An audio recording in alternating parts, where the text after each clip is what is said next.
علی کی بیٹی دربار میں پہنچ چکی تھی. یہ دربار صرف سپاہیوں میں نہیں سی، غیر ملکی سفیر، دوسرے ملکوں کے وفود لوگ دربار میں بیٹھے ہوئے تھے. دربار سجا ہوا تھا. ان وفود میں، ان غیر ملکی سفیروں میں عیسائی بھی تھے، یہودی بھی تھے، مجوسی بھی تھے. انہوں نے پوچھا یزید یہ کون ہے؟ اس نے کہا محمد کی بیٹی. اس نے کہا تو نے کیا کیا؟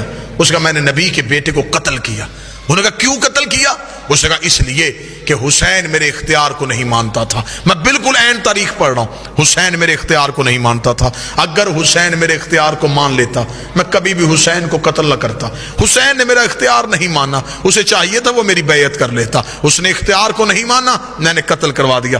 علی کی بیٹی کی کان میں یہ آواز آئی. بی بی 2 قدم آگے بڑھی، آگے بڑھ گئی. یزید تو کہتا ہے ہم نے تیرے اختیار کو نہیں مانا. تیرے دربار میں روشن دانوں سے ہوا کا شور آ رہا ہے، میں تجھ سے بات کرنا چاہتی ہوں. تھوڑی دیر کے لیے ہوا روک. جب بی بی نے کہا تھوڑی دیر کے لیے ہوا روک، یزید یہ کہتا علی کی بیٹی میں ہوا کیسے روکوں؟ بی بی دیکھتی کہاں ہے تیرا اختیار؟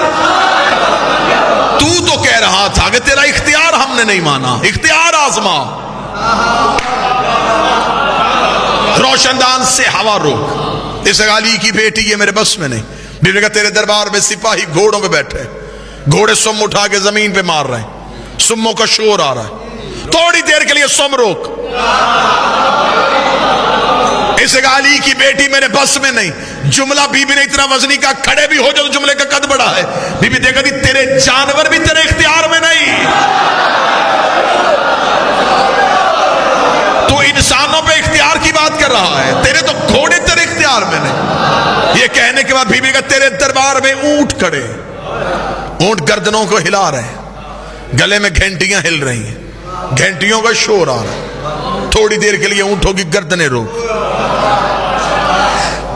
اب غیر ملکی سفیر سن رہے تھے، پورا دربار سن رہا تھا، اور اکیلی علی کی بیٹی بول رہی تھی.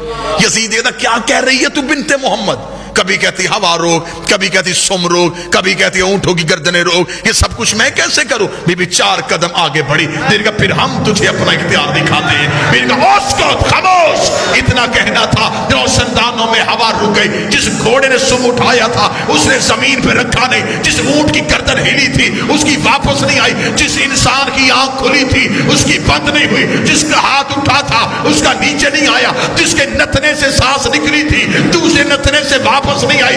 انسانوں کے دلوں کی دھڑکنیں ان کے کانوں میں سنائی دینی شروع ہوئی. جب پورا دربار پتھر کا ہو گیا، علی کی بیٹی چلتی ہوئی یزید کے تخت کے سامنے آئی. بی بی نے ہاتھ کا اشارہ کیا. یزید کی ناپاک روح اس کے بدن میں واپس آئی. اس نے پورا دربار پتھر کا دیکھا کہ ہر چیز اپنی جگہ پہ رک چکی ہے. اونگ کا عالم ہے. یزید کے چہرے پہ موت کی ضربیں آئی. اس نے تخت پہ بیٹھ کر علی کی بیٹی مجھے معاف کر دے، علی کی بیٹی مجھے موت نہ دینا، علی کی بیٹی مجھے معاف کر دے. بی بی 2 قدم آگے بڑھی. بی بی نے کہا اب بتا کہتی تو ہے یا